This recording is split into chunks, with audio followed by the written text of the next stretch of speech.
Bu Sri Mulyani itu kan Menteri Keuangan tuh. Ya. Kalau bisa ada RI-nya mungkin RI 3 tuh. Jadi dialah yang mengatur keuangan negara. Kalau sampai tertembus ya rumah pribadi itu, saya rasa sejak dia jadi dosen tuh ya rumah itu ya, tertembus itu harusnya menangis itu negara ini karena sebegitu mudahnya ditembus pertahanan seorang pejabat negara itu. Saya simpati ke Pak Prabowo. Ya.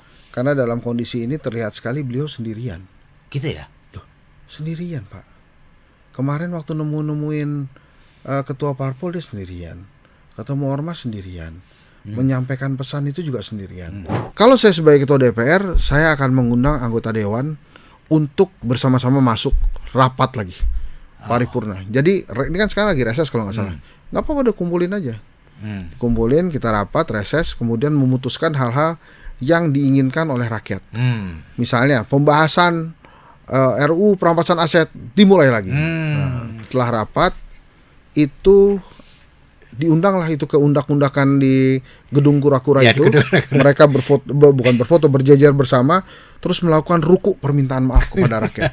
Mohon maaf gitu ya.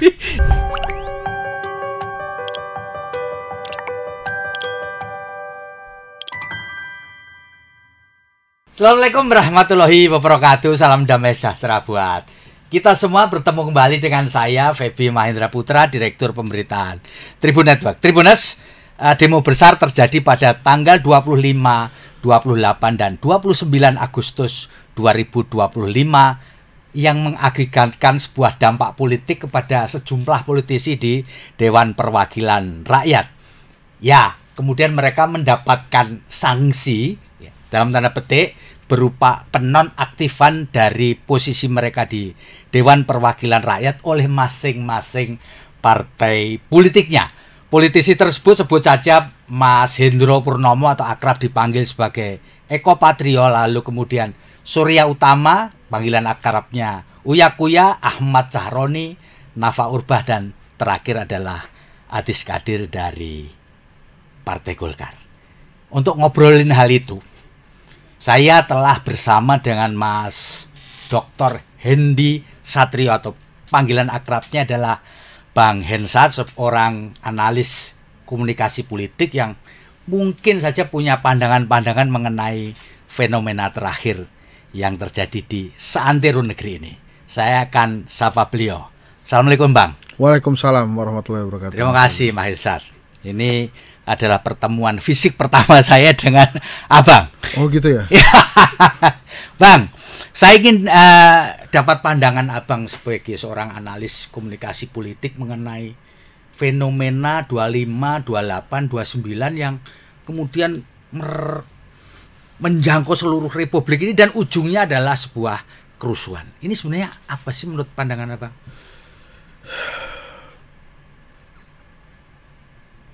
Ini pertanyaannya berat ya. Enggak lah. Tapi gini Mas, ini kita satu-satu lah. Ya. Ini kan beda antara 25 dan 28 sebenarnya.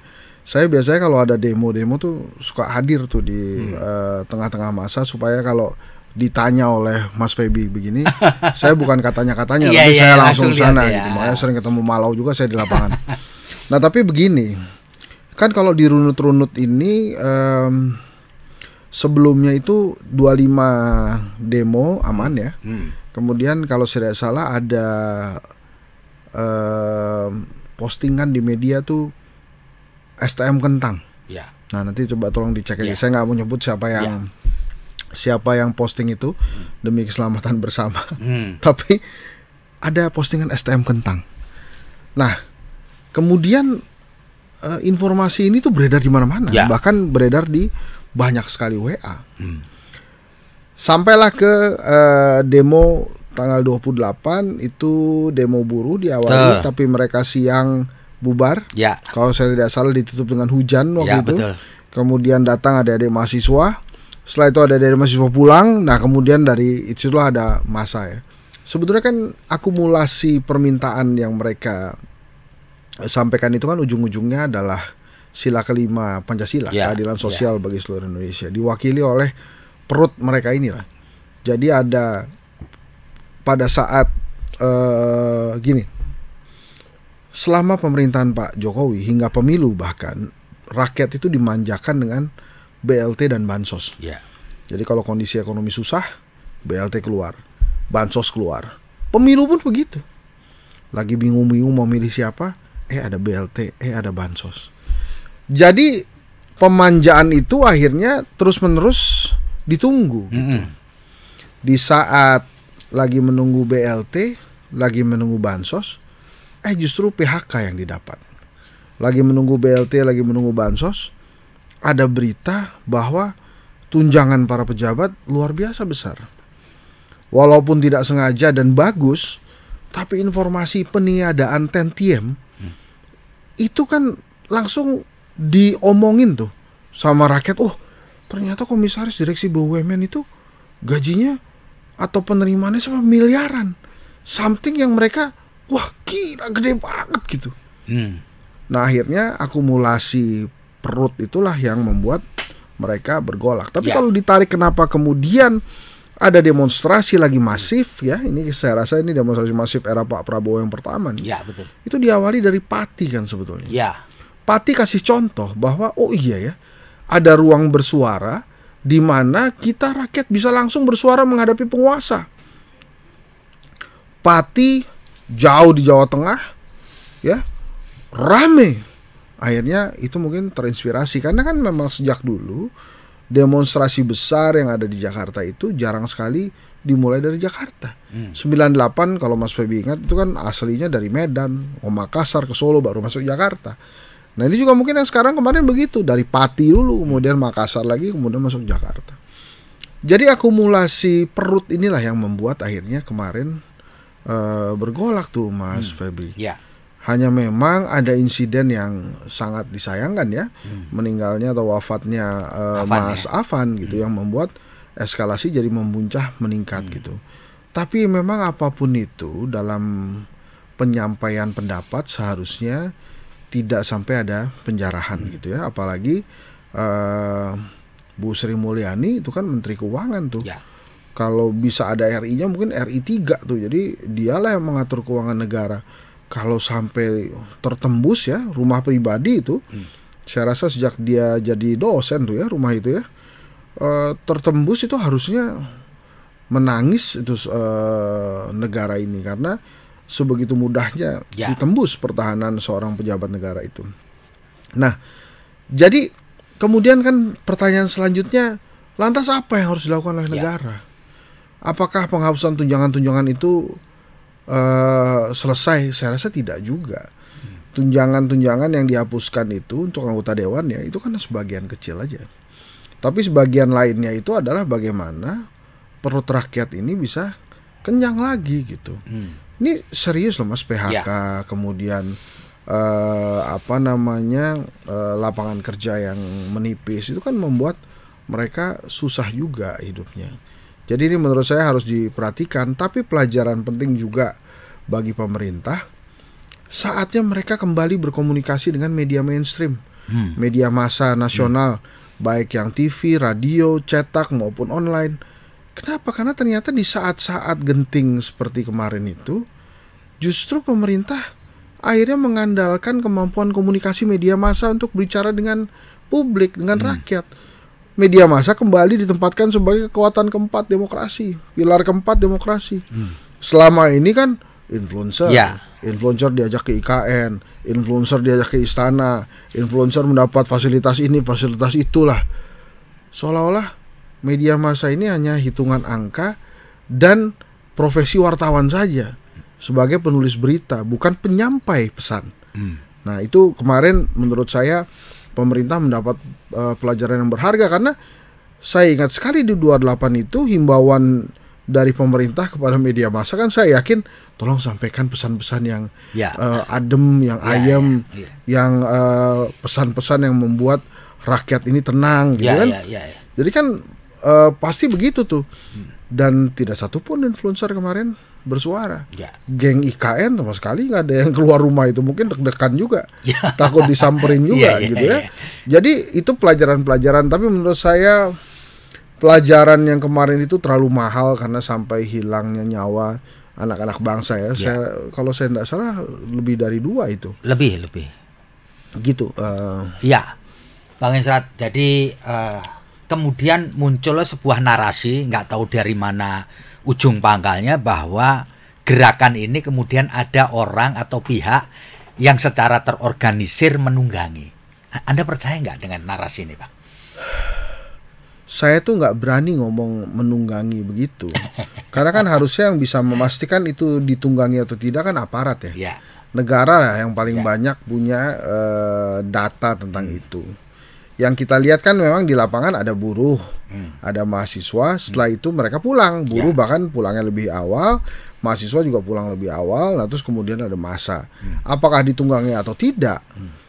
Sebetulnya kan sebelum ditunggangi, aparat kan harusnya sudah bisa membaca siapa-siapa yang berniat menunggangi, dan itu harusnya bisa dicegah.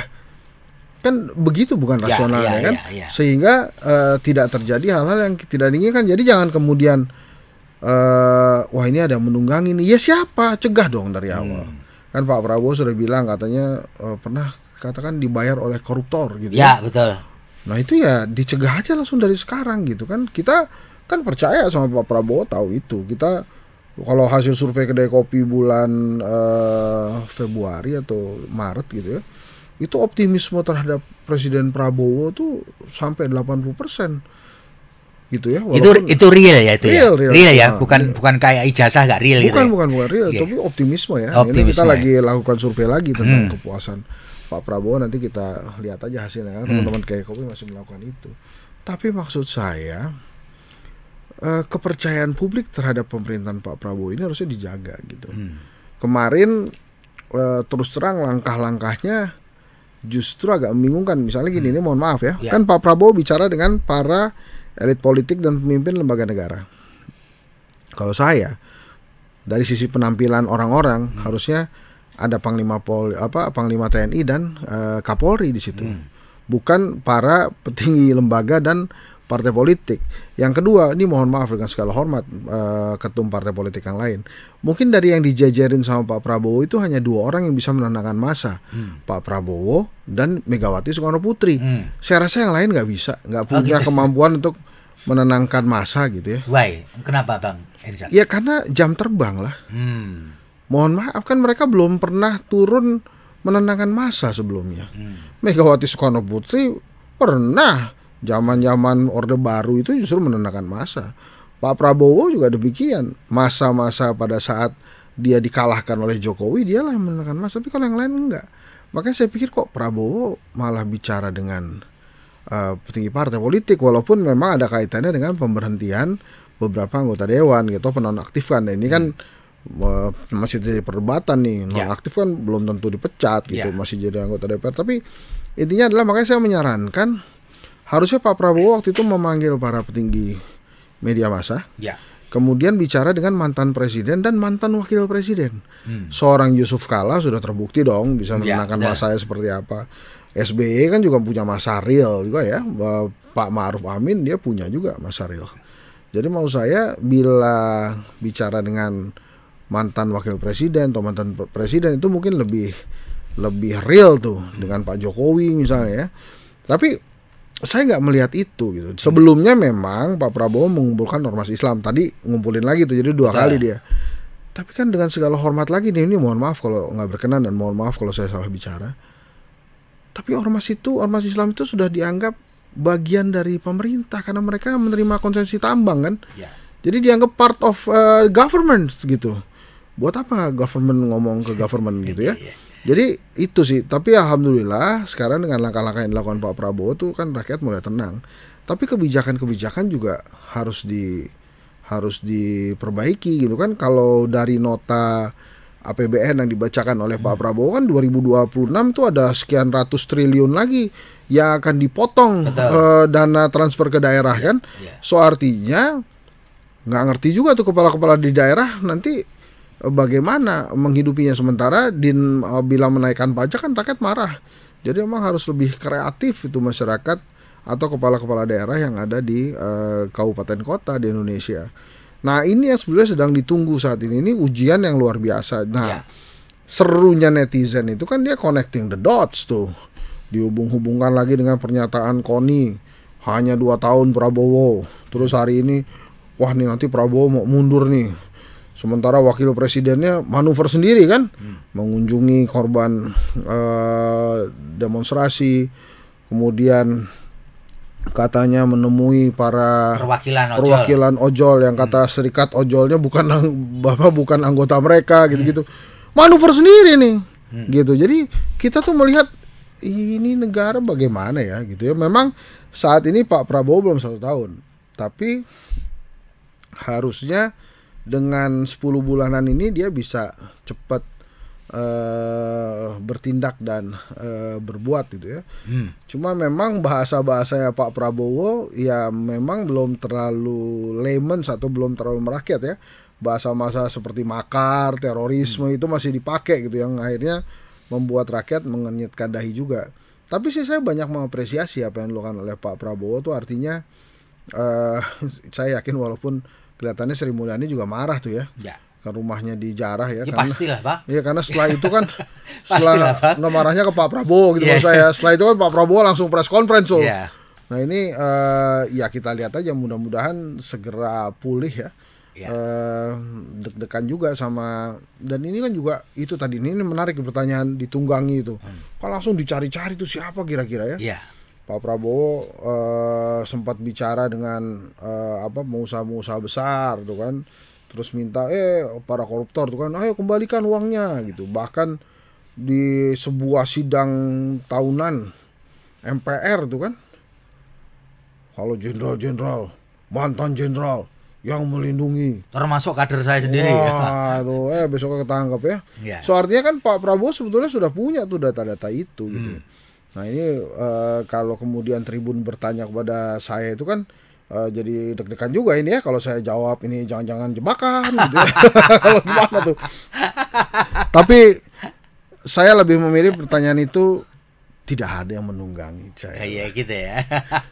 Nggak gini loh, kalau udah yang menunggangi ya Pak Prabowo tahu lah. Kalau ada gitu ya. Iyalah masa negara kan bos. Iya. Banyak banget itu. Tapi pelajaran-pelajaran berharganya kemarin banyak ya, pelajaran berharga mahal termasuk ya itu tadi.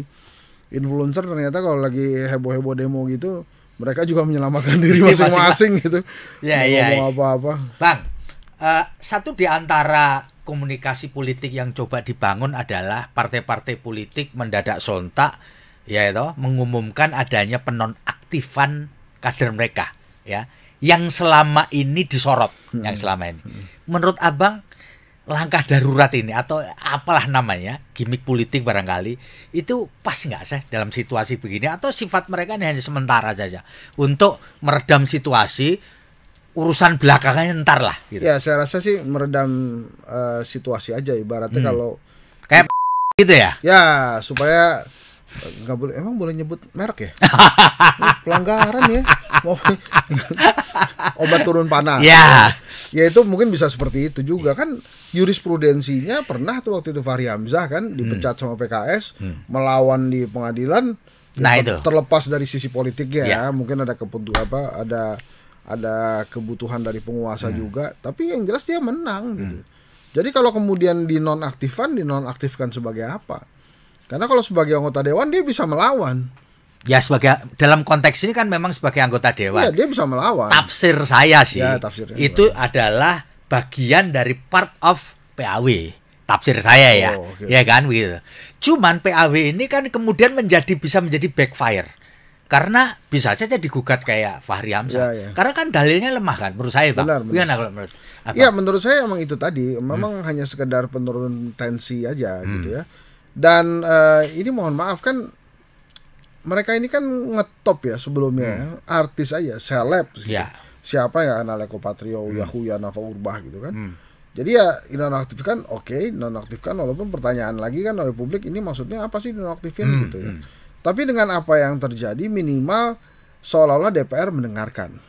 Kemudian kan tunjangan-tunjangan juga ditiadakan. Betul. Dan kalau kita sama-sama sadari sudah beberapa hari ini nggak ada pulp-pulp tetot-tetot di jalan tuh. Nah itu kan artinya respon tuh ya dari penguasa terhadap keadaan. Tapi jangan dilupakan asal muasalnya itu adalah jeritan perut kan. Kan waktu rakyat ada yang berteriak tentang PHK, lapangan kerja segini, terus istana bilang wah kalau teriak, kalau protes jangan pakai perasaan dong, pakai data. Gimana caranya protes pakai data buat rakyat? Itu kan pada saat perut mereka lapar menjerit, ya protesnya pasti pakai perasaan. Nah, hal-hal seperti itu loh. Jadi the John Hopkins University itu pernah bilang listen to learn and learn to listen itu penting. Nah, menurut saya DPR ini kurang mendengarkan lah. Ya kan akhirnya yang disuarakan adalah undang-undang perampasan aset itu segera disahkan gitu ya. Nah, ini kan salah satu hal yang sebetulnya agak ribet juga katanya ya, kata anggota dewan tuh kan. Banyak juga dari eksekutif juga deg-degan juga tuh kalau dicari ada pembuktian terbalik dari undang-undang perampasan aset itu gitu. Gitu kira-kira Mas. Nah, sekarang Bang, kalau menurut Abang sendiri, apakah komunikasi politik yang dalam beberapa waktu belakangan ini dilakukan oleh Pak Prabowo, ya kan, perlu dilakukan satu proses komunikasi politik lanjutan supaya tidak hanya sebagai obat penurun panas nih. Kira-kira menurut Abang cocoknya kayak apa ini supaya apa yang menjadi aspirasi masyarakat itu tidak ditanggapi dengan pidato menggebu-gebu saja gitu. Satu ya, saya simpati ke Pak Prabowo. Karena dalam kondisi ini terlihat sekali beliau sendirian. Gitu ya? Loh, sendirian Pak. Kemarin waktu nemuin ketua parpol dia sendirian, ketemu ormas sendirian, menyampaikan pesan itu juga sendirian. Hanya sekali aja Pak Safri kan, gitu yang didampingi oleh Kapolri dan TNI. Tapi kita lihat kok sepertinya Pak Prabowo sendirian hari ini. Jadi kalau pertanyaan Mas Feby adalah apakah akan ada komunikasi politik lanjutan, harusnya ada. Komunikasi politik lanjutan seperti apa yang ada kaitannya dengan keadilan sosial bagi seluruh rakyat Indonesia. Pak Prabowo mungkin kepikiran dalam buku Paradoks Indonesia kan dia sudah tulis tuh, terjemahan miskin menurut Pak Prabowo itu adalah nggak makan, nggak makan bergizi, makanya dia bikin MBG. Miskin itu nggak sekolah, makanya dia bikin sekolah rakyat. Miskin itu nggak sehat, makanya dia bikin cek kesehatan gratis. Miskin itu nggak sekolah, makanya dia bikin sekolah rakyat. Itu kan terjemahan Prabowo semua tuh. Tapi ternyata dalam kondisi seperti ini Pak Prabowo juga saya yakin menyadari bahwa ini kelas menengah belum diurus nih. Gitu ya. Kelas menengah yang tadinya mau masuk kelas menengah jadi nggak mau masuk loh. Iya, turun dia ya. Iya, saudaranya Tribun itu pernah nulis tuh, saya masih ingat, bahwa kita ini, pertumbuhan ekonomi kita ini adalah pertumbuhan ekonomi yang menyengsarakan. Jadi naik ekonominya, tapi nggak semuanya ikutan merasakan kenaikan ekonomi. Prof. Dindin Damanhuri itu di Paramadina juga, dia bilang kalau pertumbuhan ekonomi Indonesia naik, itu artinya kenaikan kekayaan 40 orang atau 14 orang gitu. Kekayaan orang terkaya di Indonesia itu naik. Makanya pertumbuhan ekonominya naik. Makanya kan kita pada saat BPS mengeluarkan 5,12% itu kan banyak ahli-ahli ekonomi kan bertanya-tanya. Ribut, kok begini sih, kok begitu sih, kalau nggak sesuai kenyataan. Jadi kalau menurut saya disampaikan tadi, kira-kira komunikasi politik apa yang harus dilakukan oleh Pak Prabowo itu adalah komunikasi politik aksi itu. Jadi artinya komunikasi politiknya, pesan-pesan komunikasinya itu dinyatakan dalam bentuk aksi-aksi kebijakan. Apa saja misalnya yang harus dilakukan oleh Pak Prabowo. Nah, maksud saya kan memang sekarang ini mohon maaf kalau Pak Ekonomi pejabat-pejabat ekonomi nggak setuju sama saya. Tapi kan saat ini nampaknya ekonomi Indonesia tuh nggak bagus. Dan biasanya dalam sebuah negara bila ekonominya nggak bagus, yang dilakukan oleh negara itu cuma dua. Satu, utang. Yang kedua, pungutan. Hutang dan pungut gitu kan. Hutang mungkin sudah tidak bisa terlalu besar lagi karena zaman Pak Jokowi hutangnya udah gila-gilaan tuh. Buat macam-macam, IKN yang gimana tuh kabar IKN-nya. Terus kemudian WUS juga. Kereta cepat itu dirutnya kasihan ya. Dia baru dilantik terus dia curhat, Bos. Ada beban seratusan triliun gitu. Ratusan triliun rugi. Iya, itu juga mungkin pejabat-pejabat tepuk kepala semua. Ya, dia ngomong rame lagi. Jadi akhirnya yang bisa dilakukan oleh negara kan pungut. Itu kan teorinya tuh. Jadi kalau kemudian Kementerian Keuangan bilang mau naikin pajak, ada dia ambil istilah dari shadow ekonomi atau black ekonomi, ada kelompok masyarakat yang selama ini nggak ditarik hutang gitu ya, UMKM, kemudian perdagangan emas, hutang pajak nggak ditarik pajak seperti UMKM atau perdagangan emas, itu kan katanya mau ditarikin lagi. Jadi pajak-pajak tuh udah mulai menghantui itu akhirnya. Terus kemudian e-commerce juga sudah mulai katanya mau dipajaki. Jadi cerita-cerita itu tuh membekas juga ke rakyat. Ya, lagi cari uang susah, tapi kemudian juga pajak-pajak juga akan bergerak. Nah, mungkin aksi-aksi politiknya Pak Prabowo ini harusnya lebih ke bagaimana ekonomi ini diperbaiki. Kalau saya misalnya ya, diam-diam aja, nggak usah ngomong-ngomong. MBG misalnya yang di Jakarta ini nggak usah dulu deh gitu, dibikin di daerah yang 3T itu loh, terpencil, terluar gitu ya, itu dulu deh gitu ya. Yang di daerah nih yang di kota besar mungkin belum perlu. Nah kayak gitu-gitu loh, mungkin bisa dilakukan penghematan yang secara langsung bisa berdampak kepada rakyat gitu kira-kira. Bang, tapi kan sebenarnya nggak cukup itu yang disuarakan banyak kalangan tuh. Misalkan efisiensi yang dilakukan Pak Prabowo sendiri, termasuk peninjauan kabinet lah, terlalu banyak itu orang-orang termasuk wakil menteri. Lalu badan-badan yang sebenarnya tidak begitu urgent. Lalu kemudian kegiatan-kegiatan yang sebenarnya juga tidak begitu urgent di eksekutif, bukan hanya di legislatif, termasuk kunjungan ke luar negeri yang terlalu sering. Kan? Ada training direktur BUMN yang katanya ke luar negeri itu. Dan seterusnya, dan seterusnya. Terus kemudian pergantian dari pejabat-pejabat yang tidak perform, kan? Termasuk Kapolri menurut yang selama ini kan udah terlalu lama ya. Kalau menurut Abang komunikasi politik itu sebenarnya yang ditunggu oleh, benar nggak sih? Jadi seolah-olah ayo Pak Prabowo bikin satu policy yang diumumkan ke masyarakat tapi nyata gitu. Des ada gitu. Misalkan menunda ini, menunda itu dan seterusnya, atau mengefisienkan kementerian. Sehingga kemudian tidak makan rumah dinasnya DPR. Setiap ini kan kalau kita ambil analogi bola ya. Saya suka Liverpool kan dari dulu, dari zaman kalahan lah. Nah, begitu pergantian manajer, itu kan kita juga ingin ada pergantian taktik, strategi, termasuk pemain, gitu ya.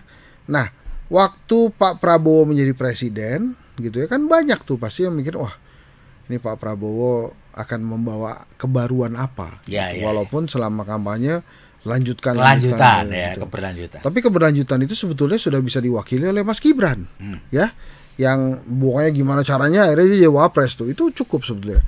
Pada saat pengumuman kabinet kan people waiting tapi kok yang datang itu lagi, kok itu lagi, loh kok itu lagi gitu. Yang baru-baru orang-orang sekitarnya Prabowo aja kan, Pak Daryono, Pak Sugiono, Pak Pras, Pak Angga gitu kan, orang-orang di sekitaran Prabowo tuh yang memang selama ini ada di Hambalang lah gitu. Tapi profesional barunya kan juga kok nggak diganti ya.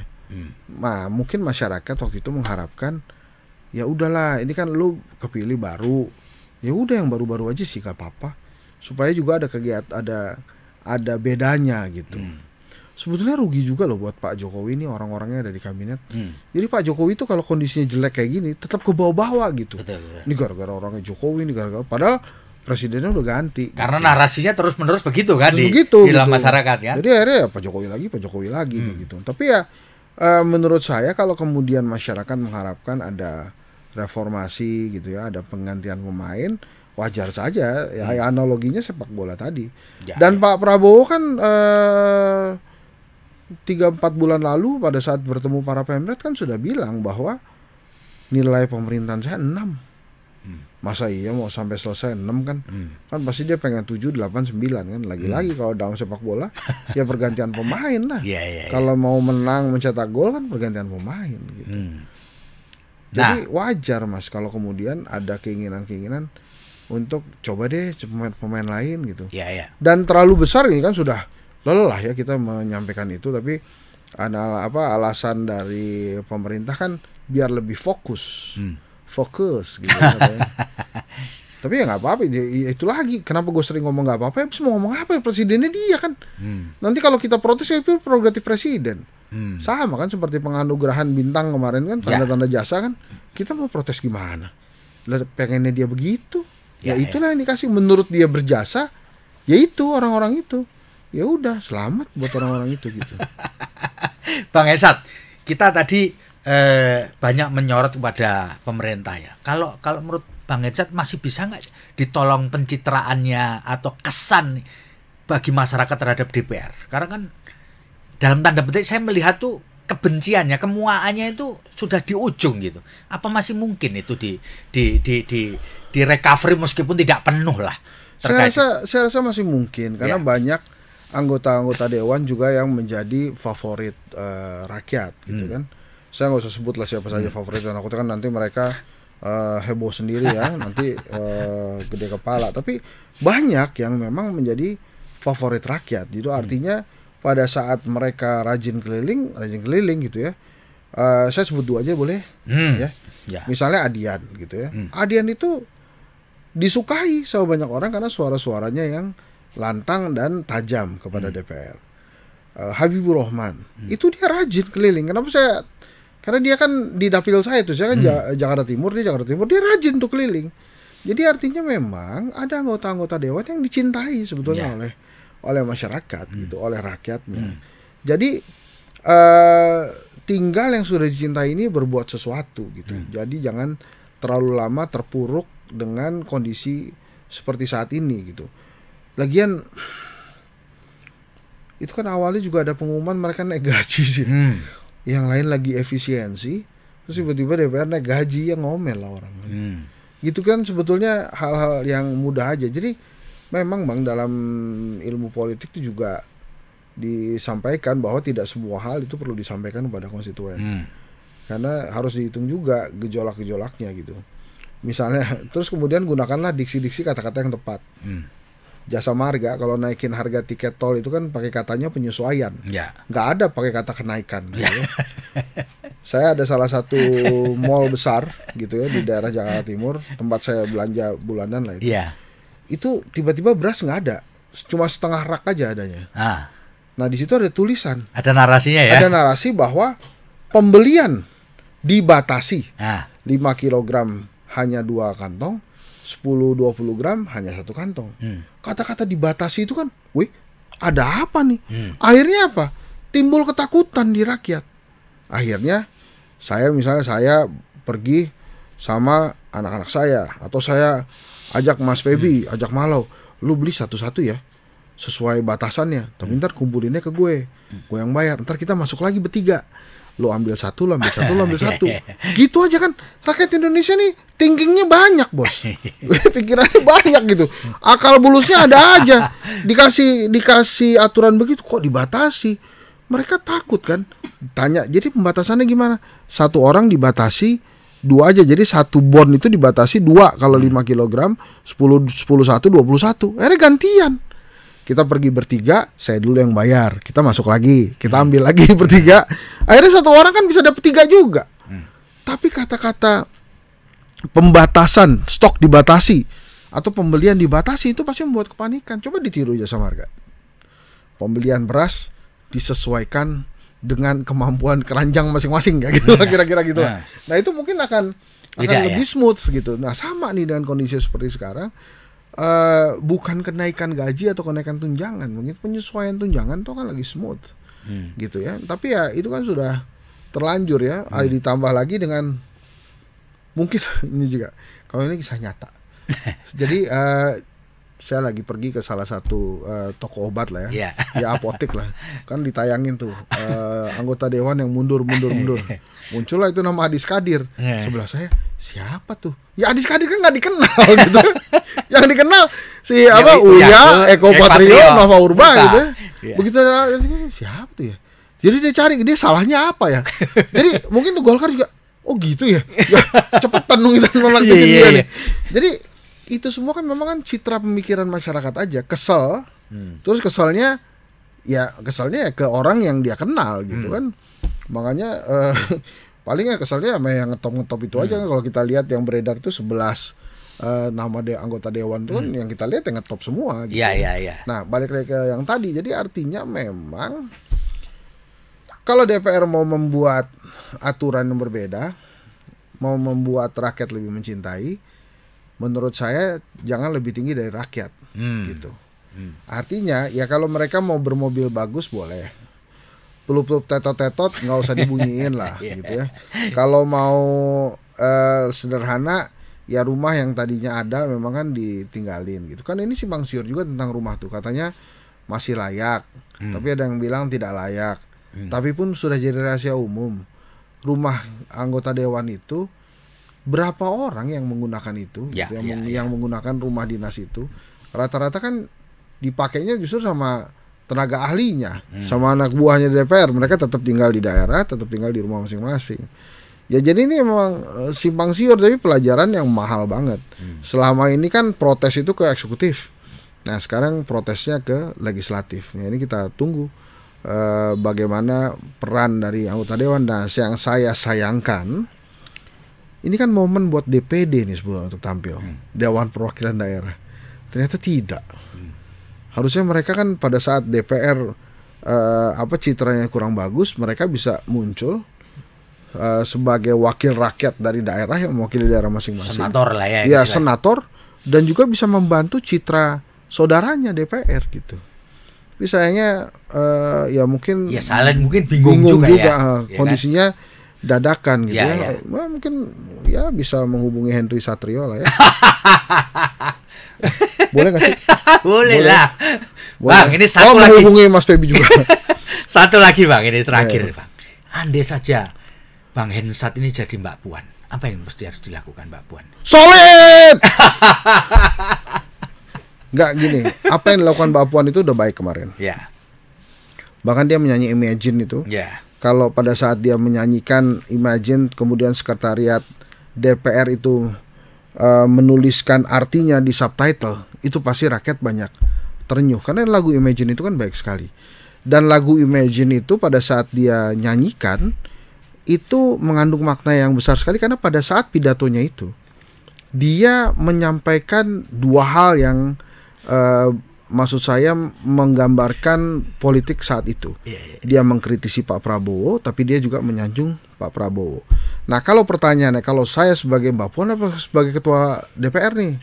Sebagai ketua DPR. Nah, soalnya kan Mbak Puan jabatannya banyak. Ya, sebagai ketua DPR Bang. Ini sebagai ketua DPR, kalau saya sebagai ketua DPR, saya akan mengundang anggota dewan untuk bersama-sama masuk rapat lagi paripurna. Jadi ini kan sekarang lagi reses kalau nggak salah. Nggak apa-apa, udah kumpulin aja. Kumpulin, kita rapat, reses, kemudian memutuskan hal-hal yang diinginkan oleh rakyat. Misalnya pembahasan RUU perampasan aset dimulai lagi. Gitu ya. Kemudian diakhiri setelah rapat itu diundanglah itu ke undak-undakan di gedung kura-kura itu. Mereka berjejer bersama, terus melakukan ruku permintaan maaf kepada rakyat. Mohon maaf gitu ya. Itu pasti akan menimbulkan citra yang positif. Dan tentu saja hal yang dilakukan oleh DPR pusat itu dilakukan oleh DPRD yang lain, sambil berjanji bahwa mereka akan belajar untuk mendengarkan dan mendengarkan untuk belajar. Kayak gitu-gitu loh. Jadi saya rasa apel ruku bersama itu, permintaan maaf secara nasional harus dilakukan oleh anggota DPR. Solid Mbak Puan. Kemarin tapi waktu pidato tuh dia lupa ngomong solid tuh. Padahal solid tuh udah melekat banget loh ke dia tuh. Jadi dia terakhirnya kan merdeka. Saya aduh kenapa dia nggak solid? Karena solid itulah Puan gitu. Kalau kita dengar solid, kita dengarnya Puan gitu. Mbak Puan tuh solid. Oke Mbak Puan, maaf ya Mbak Puan solid. Bang Hensat, terima kasih. Sama-sama. Meskipun banyak joknya, tapi menurut saya apa yang disampaikan Bang Hensat itu perlu mendapatkan elaborasi loh dari teman-teman di DPR, terutama Mbak Puan. Saya kira ini adalah nasihat gratis ya Bang ya. Ini gratis kan Bang? Nasihat ini Bang. Kan nasihat ini bagus loh. Tadi bersama-sama bikin paripurna. Saya nggak tahu kalau bisa ada itunya, ada harganya. Gratis lah, gratis. Iya kan? Dari rakyat buat wakilnya kan gratis. Paripurna, lalu bikin kebijakannya kita bareng-bareng begini. Setelah semua diputuskan, aset perampasan aset itu ayo kita teruskan, lalu bikin rukuk bersama, mohon maaf itu belum pernah loh ada yang saran. Dan itu menurut saya masuk akal, Bang. Masuk akal. Betul kan, Bang? Betul. Tapi kan nggak minta honor ya? Enggak. Ya. Demikian. Saya nggak apa-apa minta honor, kalau kan saya bukan anggota dewan. Demikian Tribuners. Tapi kalau dikasih honor mau lah. Tapi nggak minta. Ini mau buru-buru amat sih. Mau kemana mau ditutup aja. Ini sekali-sekali narasumber yang menentukan kapan boleh selesai. Mau ngomong saya gimana? Kayak diterusin nanti bisa omset. Terima kasih Tribuners. Luar biasa ngobrol kita hari ini. Muka-muka ini berguna buat kita semua. Saya Febi Mahendra Putra pamit undur diri. Assalamualaikum warahmatullahi wabarakatuh. Salam damai sejahtera buat kita semua, dan jangan lupa apapun yang terjadi tetaplah bahagia. Download Tribun X sekarang. Menghadirkan lokal menjadi Indonesia.